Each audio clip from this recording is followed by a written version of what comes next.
Hello class ए students, कैसे आप सब? I hope you are fine. तो जैसा कि हम लेक्चर 1 में कुसुम और साबिया की स्टोरी देख रहे थे, शाजिया की, अब उसे हम आगे कंटिन्यू करना है। तो अपनी बुक का पेज नंबर 46 ओपन कर लीजिए, फिर हम इसे आगे कंटिन्यू करते हैं। तो आप देखेंगे लास्ट में वो डिस्कशन कर रहे थे लाइब्रेरी में बैठकर। तो लाइब्रेरी में बैठकर डिस्कशन कर रहे थे कि क्या क्या डेफिनेशन होनी चाहिए। तो इसके बाद आप नेक्स्ट इमेज देखेंगे पेज नंबर 47 पर। Meeting were held with different organization. पहले मीटिंग जो हो रही थी वो आपस में हो रही थी, अब जो मीटिंग हो रही है वो डिफरेंट ऑर्गेनाइजेशन के साथ हो रही है।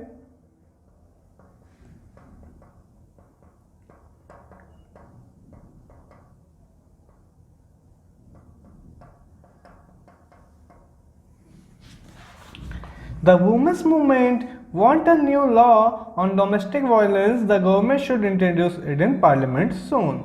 जैसे कि एक प्रेस कॉन्फ्रेंस की तरह लोग कह रहे हैं कि गवर्नमेंट को एक नया डोमेस्टिक वायलेंस के लिए लॉ बनाना चाहिए। Finally the bill was introduce in parliament 2002। Bill हमारा डोमेस्टिक वायलेंस पे एक इंट्रोड्यूस होता है कब? 2002 में। कहाँ पर? पार्लियामेंट में। But the bill has none of what we have been suggesting. Kusum कहती है कि बिल में तो ऐसी कोई भी चीज नहीं है जो हमने सजेस्ट की थी। We must oppose the bill in its present form. Let's have a press conference. We should also start an online petition. हमें इसके खिलाफ आवाज उठानी चाहिए कि बिल इंट्रोड्यूस तो हो रहा है, लेकिन जो जो हमने मांगे रखी थी वो सब इसमें इंक्लूड नहीं है। Several women's organized National Commission for Women made submission to the Parliament Standing Committee. Estimated member of the Parliament Standing Committee, the present bill must be changed. We do not agree with the definition of domestic violence being proposed. जैसे आप देख सकते हैं meeting में बोल रहे हैं वो कॉन्फ्रेंस में कि हमें नहीं चाहिए कि जो बिल इंट्रोड्यूस हुआ है वो लागू हो। The law needs to provide for temporary custody of children. जो लॉ है उसे प्रोवाइड करनी चाहिए क्या? Temporary custody of children. अब टेम्पररी कस्टडी का मतलब क्या होता है? फॉर एग्जाम्पल हस्बैंड वाइफ में लड़ाई हुई,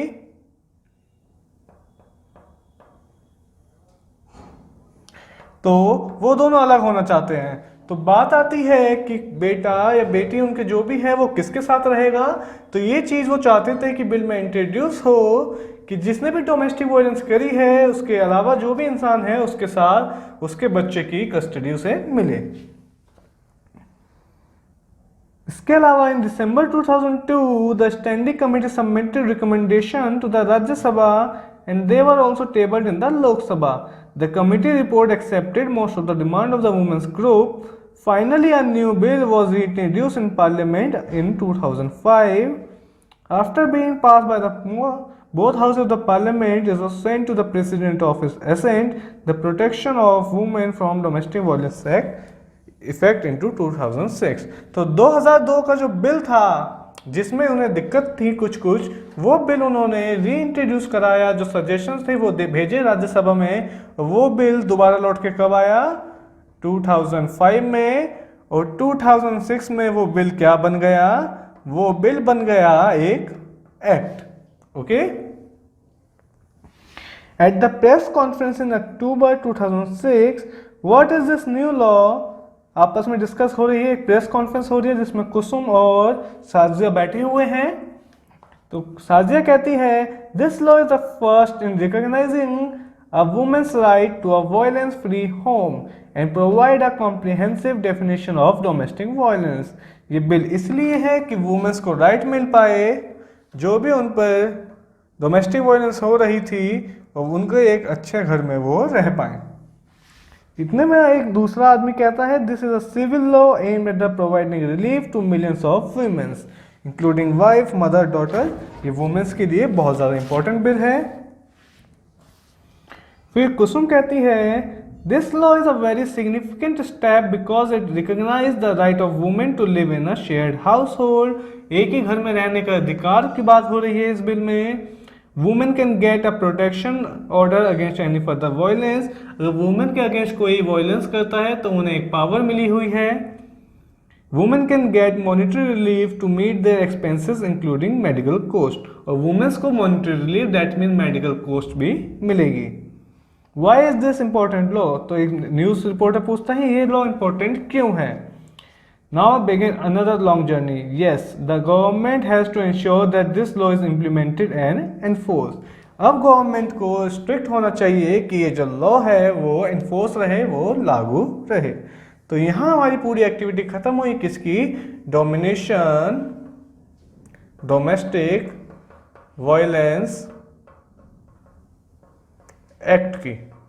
ओके, कैसे कैसे ये पूरा लागू हुआ। इसके बाद आप देखेंगे एक इमेज है जिसमें लिखा है equal relation are violence free. जो इक्वल रिलेशनशिप्स होती हैं वो वायलेंस फ्री होती है। Often women who face violence or are abused are seen as victim, but women struggle in several different ways to survive this situation. ऐसी ही अलग अलग situation women's को फेस करनी पड़ती है। अब हम आएंगे पेज नंबर 49 पर। As the above example shows, the role of citizen is crucial in helping parliament from different concerns that people might have into law. That means लोगों का कंसर्न बहुत ज़रूरी होता है पार्लियामेंट के लिए नया लॉ बनाने के लिए। From establishing the need of a new law is to be being passed on every stage of the process and the voice of citizen are crucial element. Her stage पे ये bill pass होना चाहिए जब ये law बन पाएगा। This voice can be heard through TV report, newspaper editorial, radio broadcast, local meeting, all of which help in making the work that parliament does not accessible and transparent to the people.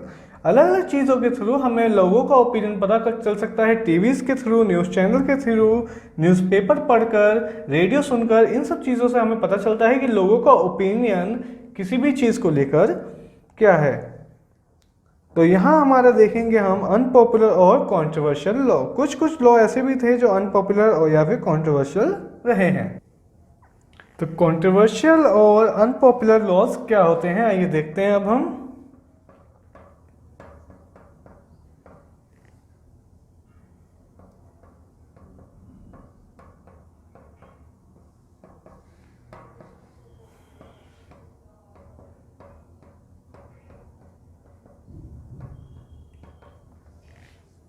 Let us now look at the situation where the parliament passes law that turns out to be very unpopular.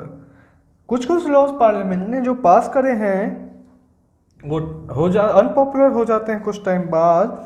Sometimes a law can be constitutionally valid and hence legal, but it can continue to be unpopular and unacceptable to people because they feel that the intention behind it is unfair and harmful. कभी कभी parliament ऐसे law लाता है जो कि constitution के हिसाब से सही होते हैं, लेकिन लोगों को लगता है कि वो उनके लिए सही नहीं है।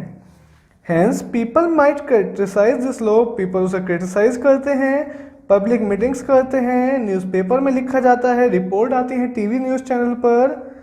इन अ डेमोक्रेसी लाइक आर, हमारे तरह इंडिया की डेमोक्रेसी की तरह, citizens can express their unwillingness to accept repressive law framed by the parliament. जो लोगों को सही नहीं लगते, इंडिया जैसी एक डेमोक्रेटिक कंट्री में उसे क्रिटिसाइज करना बहुत ज़्यादा आसान होता है। When a large number of people begin to feel what a wrong law has been passed, then there is a pressure on the parliament to change this. और जब बहुत ज़्यादा लोगों को लगता है, large number of people feel that this law is not correct, तो उस लॉ को पार्लियामेंट को विड्रॉ करना होता है। For example, various municipal laws on the use of space within municipal limit often making hawking and street vending illegal. बहुत से सारे ऐसे लॉ बने हैं म्यूनिसिपल कॉरपोरेशन के जिसमें स्ट्रीट पे वेल्डिंग करना इलीगल होता है। No one will dispute the necessity for some rules to keep the public space open so that the people can walk on the pavement easily. जैसे कि रोड के side में आपने देखा होगा बहुत बार वेल्डिंग के काम चलते रहते हैं, उसमें क्या होता है जो लोगों का मेन फुटपाथ होता है मेनली, वहाँ पे जगह ऑक्यूपाइड हो जाती है और वो मेनली लोगों के चलने के लिए होता है। However, one also cannot deny that hawkers and vendors provide essential service cheaply and efficiently to the millions living in a large city। लेकिन हम ये नहीं कह सकते जो वेंडर्स होते हैं, जैसे कि वेंडर्स में मोची हो सकता है या फिर कोई भी फास्ट फूड बेचने वाला, ये सब चीज़ें होती हैं, ये जो लोगों के लिए ऐसे सर्विसेज होती हैं वो इजीली प्रोवाइड कर देते हैं कम रेट पर। और बड़ी सिटी में ये होना बहुत ज़्यादा ज़रूरी हो जाता है लोगों के लिए कि वो पैसे कम खर्च करें। This is there mean of livelihood, hence if the law favors one group and disagree the other it will controversial and lead to conflict। अगर एक लॉ कॉन्ट्रोवर्शियल जब भी होगा जब वो किसी एक ग्रुप के लिए अच्छा होगा और किसी एक ग्रुप के लिए बेकार। People who think that the law is not fair can approach the court to decide on the issue। जिन लोगों को लगता है लॉ सही नहीं है वो सीधा कोर्ट जा सकते हैं उस लॉ के खिलाफ। और इसके अलावा the court has power to modify और cancel law if it find they don't adhere to the constitution. और कोर्ट के पास पावर होती है कि वो लॉ को कभी भी कैंसिल कर सकते हैं अगर उन्हें फील होता है कि ये लॉ गलत है। ओके, एक एक्टिविटी हमें दी हुई है, as you read in the early section all the rule of law Indian nationalist protested and criticize arbitrary and repressive laws being enforce by the British. जो इंडियन नेशनल थे उन्होंने ब्रिटिशर्स के ने जो लॉ लाए थे उनको अपोज किया था कि वो लॉ हटने चाहिए। History provide us with several example of people and communities who have struggle to end unjust law. बहुत सारे हमें हिस्ट्री ऐसे एग्जांपल प्रोवाइड करती है जिनसे हमें पता चलता है कि बहुत सारे जो अनजस्टिस लॉ थे उन्हें हटाया भी गया है। क्लास 7 में हमने देखा था रोसा पार्क के बारे में, अफ्रीकन अमेरिकन वुमेन जो उन्हें रिफ्यूज कर दिया था बस में, refuse to give up her seat on a bus to a white man on 1 दिसंबर 1955। 1 दिसंबर 1955 को एक वाइट मैन को एक औरत ने सीट देने से मना कर दिया था जो कि अफ्रीकन अमेरिकन थी। She was protesting the law on segregation that divided all public spaces including the street between the white and the African American। जैसे कि अमेरिका में पहले क्या होता था, जो रास्ते होते थे वो भी डिसाइडेड होते थे कि यहाँ पर वो लोग चलेंगे जो वाइट हैं, यहाँ पर वो लोग चलेंगे जो ब्लैक हैं। तो इस लॉ के अपोज में उन्होंने बहुत सारा स्ट्रगल किया। Her refusal was a key event that marked the start of a civil rights movement, which led to a Civil Rights Act in 1964, which prohibited discrimination on the basis of race, religion or nation origin in the US। और उसी की वजह से क्या हुआ, civil right act आया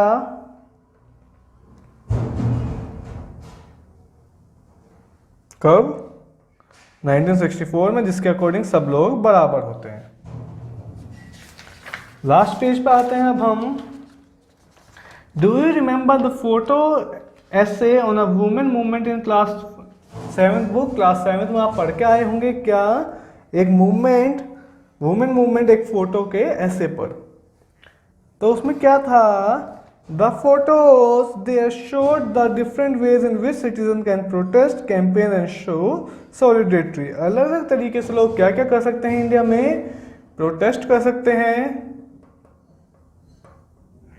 protest के अलावा कैंपेन चला सकते हैं, कैंपेन के अलावा लोग सॉलिडेरिटी भी शो कर सकते हैं। The following pictures point two others ways in which the protest unjust loss. जैसे पीपल अलग अलग तरीके से प्रोटेस्ट कर सकते हैं वैसे फिगर है। एक फिगर में आप देखेंगे एक लेडी एडमिट है, दूसरी फिगर में आप देखेंगे लोगों ने आंदोलन करा हुआ है, इकट्ठा हुए हैं एक जगह, और तीसरी फिगर में आप देखेंगे कि लोग रैलीज निकाल रहे हैं। Okay, we need to remember that our role as citizen does not end with electing a representative. हमें एक सिटीजन के तौर पर ये पता होना चाहिए कि हमारा रोल बस इतना नहीं है कि हम एक रिप्रेजेंटेटिव अपना चुन लें। हमारा रोल और क्या है? Rather, it is then that we begin to use newspaper and the media to clarify, chart the work that is being done by our MPs and criticize the action when we feel it is required. Newspaper से या फिर news channel से हमें देखना चाहिए कि हमारे जो एरिया के एमपीज़ हैं वो क्या कर रहे हैं हमारे एरिया के लिए, और अगर वो कुछ गलत कर रहे हैं तो हमें उसके खिलाफ आवाज़ उठानी चाहिए। Thus, what we should bear in mind is that it is extent, involvement and enthusiasm of the people that helps Parliament perform its representative function properly. That means लोग ही वो चीज़ हैं, वो सोर्स हैं जो कि पार्लियामेंट को एक प्रॉपर तरीके से वर्क करने के लिए कह सकते हैं। ओके, तो इसी के साथ हमारी इस चैप्टर की थ्योरी खत्म होती है। अब हम करेंगे इस चैप्टर की एक्सरसाइज। तो आप अपनी बुक का पेज नंबर 51 ओपन कर लीजिए और फिर हम एक्सरसाइज स्टार्ट करेंगे। तो चलिए सबसे पहला क्वेश्चन देखते हैं। सबसे पहला क्वेश्चन है हमारा, right in your own words what you understand by the term the rule of law. In your response, include a fictitious or real example of a violation of the rule of law. तो आपको अपनी भाषा में लिखना है अपने तरीके से कि रूल ऑफ लॉ क्या होता है और इसका एक एग्जाम्पल भी देना है violation of rule of law का। तो हम देखेंगे, the rule of law is the provision of Indian constitution. Rule of law क्या है?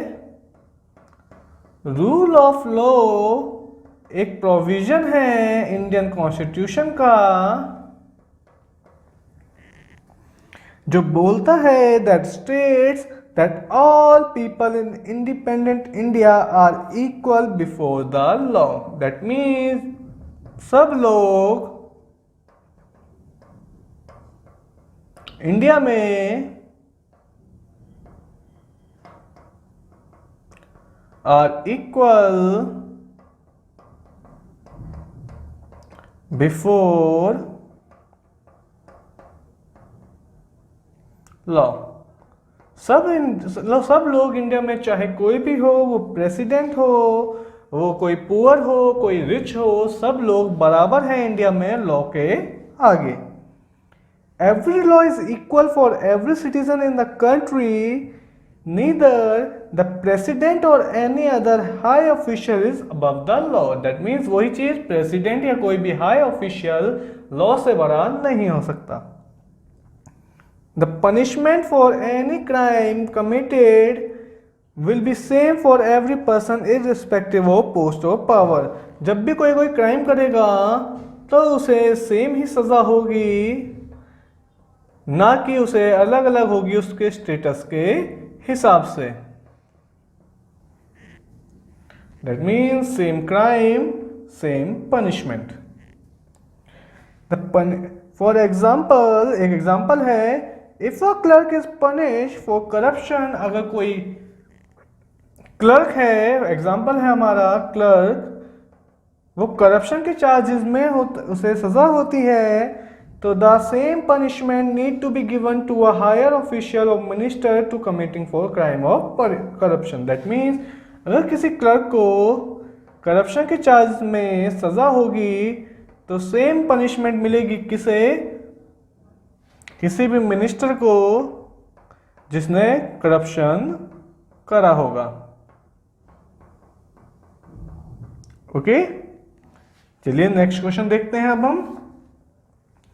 State any two reasons why historians refute the claim that the British introduced the rule of law in India। ऐसे दो कारण बताने हैं जिसकी वजह से आप बता सकते हैं कि ब्रिटिशर्स या हिस्टोरियंस ने ये मानने से मना कर दिया कि ब्रिटिशर्स हमारे इंडिया में क्या लाए थे, रूल ऑफ लॉ। तो सबसे पहला कारण है the colonial rule was arbitrary. जो कॉलोनियल रूल था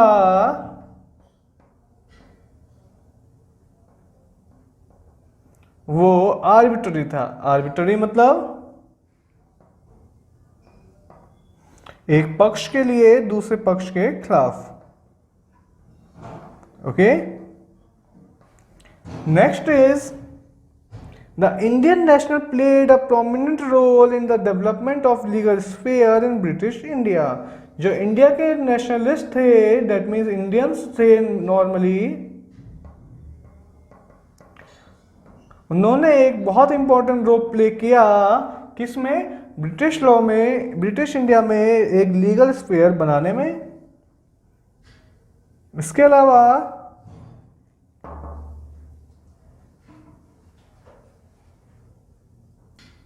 हमारे दो क्वेश्चन अभी रह गए हैं। Rewrite the story board on how a new law on domestic violence was pass. पूरी एक्टिविटी हमने इस पे देखी थी। And last is write in your own word what was understand by the following sentence on page 45 to 44 and 45।